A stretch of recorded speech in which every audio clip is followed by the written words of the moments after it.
appuyer fort sur l'accélérateur. Oh. Tends-moi. Je suis dans le fond. Dans une côte en descendant. Dans le tapis. Accélérer, c'est une planification. Cette émission est une présentation de Procolor et de Duclos Chrysler.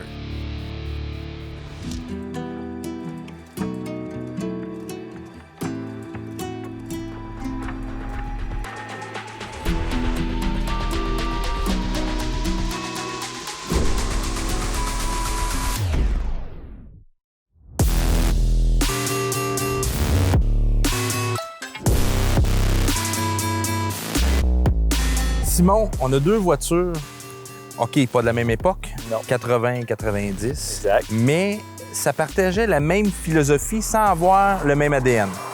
Ouais, on peut dire ça comme ça. Écoute, deux petits coupés sportifs, hein, le plus sort des années 80. Oui, qui est un traction avec un moteur à l'avant. Le MR2, Qui est propulsion avec moteur central. moteur central des années 90. Donc, effectivement, deux petits véhicules sport, que leur but premier, c'est d'être des petits véhicules dynamiques, de rafraîchir les gammes un peu de chaque manufacturier. En termes de dynamisme de conduite, puis en termes de plaisir en général, chez Toyota, il n'y avait pas grand véhicule au début des années 80. Il y avait la même réputation qu'aujourd'hui, des voitures qui est extrêmement fiable, mais assez plate à conduire. Manque de saveur un peu. Exactement. Mais heureusement, au début des années 80, pense à ce qui est rentré chez Toyota. En termes de petits coupés sportifs, Celica, MR2, première génération qui datait de 84-85. Tercel. Ouais, peut-être pas le Tercel, Non, là. peut-être pas le Tercel. Mais pense au Supra. Oui, effectivement. Ça, Le effectivement, Supra qui était là. Là, on venait de revamper pas mal la gamme de Toyota. Puis là, on commençait à parler de véhicules qui étaient plus agréables à regarder, puis surtout plus le fun à conduire. Effectivement. Tu sais, du côté du MR2, c'était assez spécial. Parce que quand on est arrivé en 84, avec l'architecture du véhicule moteur central, On voulait créer une mini Ferrari. ben c'est spécial. Qu'est-ce qu'il y avait comme véhicule sur le marché avec un moteur central, à part des exotiques? Ben, t'avais la Fiero qui sont venus. Oui, Mais oui. là, Qui n'a pas été un succès non, tant parce que que ça. là, C'était audacieux aussi. il y avait le quelque Fiero. chose qu'il n'y avait pas de Toyota, c'est-à-dire de la fiabilité. Ouais, effectivement. Ouais. Puis chez Nissan, on a moins travaillé l'idée. Hein?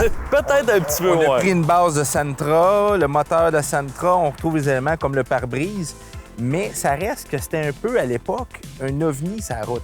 Mais c'était quand même le fun à regarder, par exemple. sais- T'aimes ou t'aimes pas, tu sais, Ouais. c'était pas la même controverse qu'un Cybertruck aujourd'hui. Non. Il était encore plus ovni quand il y avait, rappelle-toi. On va faire l'essai. OK, on va les essayer.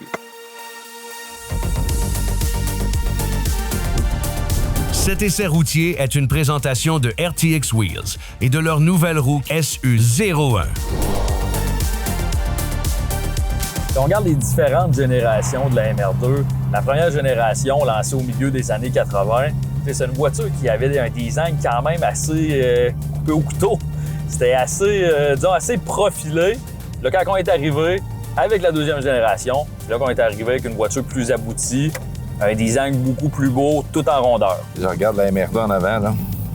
Elle est belle. Quand on a passé des années 80 à 90, là, ça a été vraiment un gros changement dans les voitures. Puis là, on a arrondi certaines courbes. Puis pas arrondi exagérément comme des années 2000 où une Ford Taurus avait l'air d'une soucoupe volante, littéralement. On a créé, dans les années début 90, des voitures qui sont intemporelles. Là, on a eu la MR2, on a eu la Supra, on a eu les Civic, la Civic 92.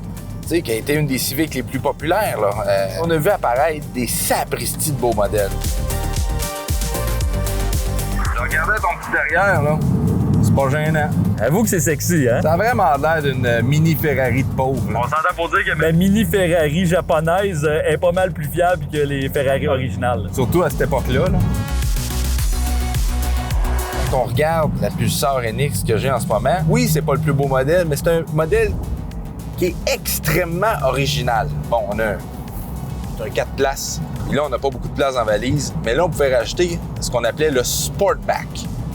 Enlève le haillon arrière, remplace ça avec un bidule qui rend la voiture wagon. Fait que là, tu mettais ça pour la fin de semaine, mets les bagages là-dedans, pars en road trip. Nommez-moi une autre voiture station wagon avec un T-top. Il avait fait une pub style MTV ou c'était vraiment considéré comme un objet cool, lifestyle, avec la couleur. Ben, disons que le marché n'a pas avalé la pilule. Ça a été un flop commercial. Assez spécial. J'ai le moteur directement en arrière de moi. Fait que qu'est-ce que ça faisait? Ben, ça permettait d'avoir une très, très bonne répartition de poids avec le véhicule. Le but, ben, c'est d'amener beaucoup de dynamisme à l'auto. La direction est précise. En 93, on avait un moteur 2 litres et turbo qui faisait 200 chevaux. C'était pas une voiture qui était super pesante. Fait que qu'est-ce que ça faisait? C'est qu'avec un moteur de 200 chevaux, ça permettait un 0-100 en environ 7 secondes. Vitesse maximale qui était annoncée quand même à 240 km/h, ce qui était quand même assez vite à l'époque.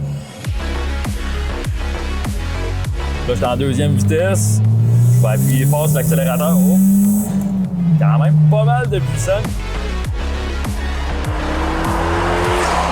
Tends-moi, Simon. Je suis dans le fond, dans une côte en descendant, dans le tapis. On va attendre Johan un peu. Il va moins vite que moi avec sa rutilante pulsar. 0-100 en 10 secondes. Accélérer, c'est une planification. Je pense qu'on avait quand même le meilleur des deux mondes. Oui, on avait une voiture qui était hyper dynamique, qui était sportive, mais en plus, on avait une voiture qui était fiable puis qui était peu coûteuse d'entretien. Ça, je vais vous dire que c'est des avantages de Toyota. Là, on va comparer des pommes avec des pommes. Si je prends un MR2 en 88, tu avais un 145 HP, mais le véhicule se vendait 20 000 $. Moi, si je prenais le gros moteur de 1,8 litres, 110 chevaux, c'était 11 000 $. Fait que là, t'avais l'acheteur qui avait le choix. Il veut-tu payer le double du prix ou pas avoir de valeur de revente? En 93, ça coûtait combien une Toyota de même? C'était à peu près 32 000 avec la grosse motorisation. Fait que c'était quand même pas mal d'argent en 93. Puis t'avais une valeur de revente, ce que moi, j'ai pas nécessairement. La valeur de revente d'une Pulsar, c'est 3 000 $. Ouais, non, c'est sûr. Tu sais, on a regardé tantôt pour le fun sur Marketplace, il restait des pulsars à vendre, puis il en reste pas beaucoup, hein? Il y en a pas beaucoup, mais la valeur monte pas beaucoup non plus. Non, c'est sûr. Puis comparé au MR2, ça vaut aujourd'hui, 20 25 000 $, dépendant de l'état et du kilométrage. Est-ce qu'un jour, une Pulsar va avoir une valeur de revente? Je pense que c'est surtout auprès du monde qui sont nostalgiques, qui n'ont déjà eu une quand ils étaient jeunes, ou du monde qui veut justement des voitures qui n'ont pas fait l'unanimité puis qui sont rendues rares. Tu sais, si tu veux être unique, ça reste une bébelle bizarre, là. Sincèrement, le monde doit te regarder en ce moment et leur dire « Qu'est-ce que c'est ça? » Ou le monde qui connaît ça, « Ben, il y en a une encore sur la route! Ça fait donc bien longtemps que j'ai vu ça! » En bleu. NX.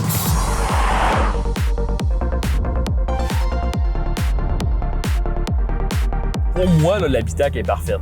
T'sais, j'ai tout à proximité, tout entoure le conducteur comme tel. Pommeau de vitesse est à la bonne place aussi. Fait que ça, c'est quand même super le fun. Tout était axé vraiment vers le pilote comme tel. C'est sûr que c'est une petite voiture. C'est ça qui est le fun des voitures des années 90. Les dimensions étaient encore très, très raisonnables. C'est sûr que, tu sais, moi, je suis pas un gars de très gros gabarit.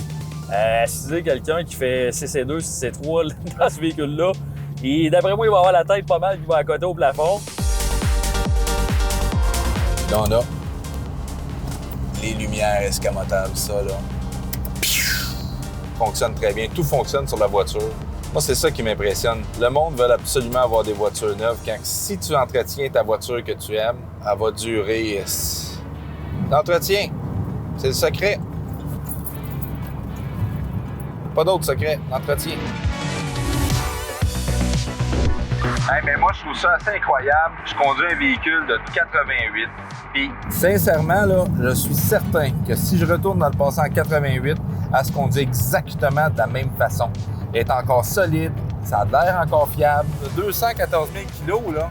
Pas gênant, là. Une voiture entretenue, c'est une voiture qui dure. Ouais, puis écoute, Nissan, dans ces années-là, il y avait quand même réputation de fiabilité aussi. Il n'y avait pas d'histoire d'horreur en termes de fiabilité avec ces voitures-là non plus, là.